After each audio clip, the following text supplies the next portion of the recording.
भी किसान भाइयों से अपील करना चाहता हूं कि कुछ वातावरण तनावपूर्ण बनाया जा रहा है। कुछ लोग हिंसा पर उतारू ऐसी सूचना मिल रही है और भद्दे कमेंट्स कर रहे हैं। उन पर गौर करने की जरूरत नहीं है। आंदोलन कर रहे हैं वो किसी प्रकार की हिंसा पे उतारू नहीं हो। ये अगर आपने किया तो मेरे साथ एक तरह से धोखा होगा। पांचना बांध से जल निकासी को लेकर शुरू हुआ विवाद थमने का नाम नहीं ले रहा। ये विवाद अब सड़क से सोशल मीडिया के गलियारों तक पहुंच गया है, जिसके बाद करौली के गुडला गांव में हुई पंचायत में गुर्जर समाज के पंच पटेलों और नेताओं ने जिला प्रशासन और राज्य सरकार को 24 घंटे का अल्टीमेटम दिया है। इस पंचायत में ये निर्णय लिया गया है कि यदि जिले में लगे जाम हटाए नहीं गए और सोशल मीडिया पर अभद्र टिप्पणियां करने वालों के खिलाफ कार्रवाई नहीं की गई तो पूरे राजस्थान में चक्का जाम कर दिया जाएगा। प्रशासन ने करौली में रात 12 बजे से इंटरनेट बंद कर दिया। सोशल मीडिया पर अभद्र टिप्पणी करने वालों के खिलाफ अलग अलग थानों में मुकदमे भी दर्ज हुए हैं। इधर धरने पर बैठे लोगों ने करौली गंगापुर मार्ग, करौली कैला देवी मार्ग, करौली मंडरायल मार्ग और करौली धौलपुर मार्ग को खोल दिया है। पंचायत में गुर्जर आरक्षण संघर्ष समिति के अध्यक्ष विजय बैंसला, गुड़ला पांचना संघर्ष समिति के अध्यक्ष अशोक सिंह धाबाई, हाकिम बैंसला सहित समाज के कई प्रतिनिधि मौजूद रहे।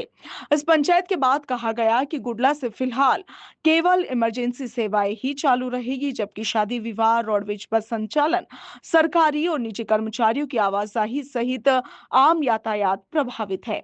जिले के कई प्रमुख मार्गों पर जाम की स्थितियां बनी हुई है और पुलिस प्रशासन लगातार इस पर निगरानी बनाए हुए है। आपको बता दें कि 6 जुलाई 2026 को राजस्थान सरकार के 2 मंत्रियों की मौजूदगी में पांचना बांध से 13 गांव कमांड क्षेत्र, 39 गांव गुडला क्षेत्र और 360 गांव गंभीर नदी बहाव क्षेत्र के किसानों के लिए पानी छोड़ा गया था। इससे पहले 61 करोड़ रुपए की लागत वाली पीडीएन आधारित नई लिफ्ट परियोजनाओं और गुडला लिफ्ट परियोजना की रिमॉडलिंग का शिलान्यास और भूमि पूजन भी किया गया। हालांकि टेक्निकल फॉल्ट के चलते कमांड क्षेत्र की नहरों में पानी समय पर पहुंच नहीं पाया था और इसके विरोध में सबसे पहले कुसाई क्षेत्र में लोगों ने जाम लगा दिया था। इसके बाद में तकनीकी टीम ने नहरों की मरम्मत कर टेस्टिंग के लिए पानी छोड़ा, जो 7 जुलाई को दोपहर तक कुसाई पहुंच गया था। इस टेस्टिंग पूरी होने के बाद में पानी को बंद कर दिया गया, मगर जाम की स्थिति बरकरार रही। गुडला पांचना संघर्ष समिति के अध्यक्ष अशोक सिंह धाबाई ने ये आरोप लगाए हैं कि सोशल मीडिया पर अभद्र भाषा और भड़काऊ टिप्पणियां कर सामाजिक सौहार्द बिगाड़ने का प्रयास किया गया है।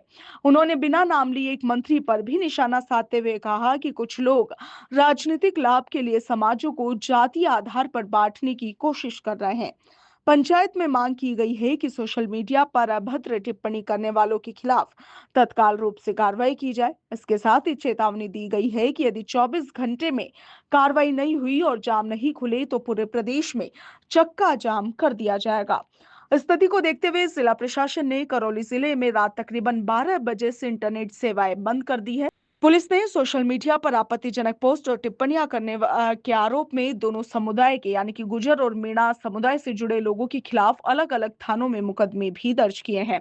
संवेदनशील क्षेत्रों में पुलिस बल तैनात और हालातों पर लगातार नजर रखी जा रही है। उधर कृषि मंत्री डॉक्टर किरोड़ी लाल मीणा ने कमांड एरिया के प्रदर्शनकारियों से शांति और सौहार्द बनाए रखने की अपील की है। उन्होंने कहा कि किसी भी स्थिति में हिंसा का रास्ता अपनाया नहीं जाना चाहिए। उन्होंने संदेश देते हुए कहा कि वे किसानों के साथ और उनकी समस्याओं के समाधान के लिए प्रयास जारी रहेंगे, मगर हिंसा या फिर कानून व्यवस्था बिगाड़ने से सभी को नुकसान होगा। भी किसान भाइयों से अपील करना चाहता हूं कि कुछ वातावरण तनावपूर्ण बनाया जा रहा है और कुछ लोग हिंसा पर उतारू ऐसी सूचना मिल रही है। हिंसा किसी समस्या का समाधान कतई नहीं है, इसलिए हिंसा का सहारा नहीं लें। और सोशल मीडिया पर जो अनर्गल प्रलाप कर रहे हैं, गालियां दे रहे हैं और भद्दे कमेंट्स कर रहे हैं, उन पर गौर करने की जरूरत नहीं है। ये बात भी कुछ मेरे बारे में भी कही है तो वो उस पर बिल्कुल गौर नहीं करें। कहते रहते हैं, मैं जब खुद ही गौर नहीं कर रहा तो आपको गौर करने की जरूरत नहीं है। अगर आप मेरी बात मानते हो, विशेषकर कमांड एरिया के किसानों को मैं कहना चाहूंगा, आपके लिए मैं सदा आपके साथ खड़ा रहा हूं और आगे भी खड़ा रहूंगा। सबके लिए, कैचमेंट एरिया के लिए भी मैं हूं, सभी किसानों में कोई भेद नहीं करना चाहता, लेकिन विशेषकर कमांड एरिया के किसान भाइयों से कहना चाहता हूं जो आंदोलन कर रहे हैं, वो किसी प्रकार की हिंसा पे उतारू नहीं हो। ये अगर आपने किया तो मेरे साथ एक तरह से धोखा होगा, विश्वासघात होगा और मैं इसको बहुत अन्यथा लूंगा। मेरी सभी से प्रार्थना है कि ये हथियारों के साथ हिंसक प्रदर्शन करना और हिंसा को उतारू होना, या इसका मतलब आप मेरी बात को पीट रहे हैं। कृपया मेरी प्रार्थना पर विशेष गौर करें।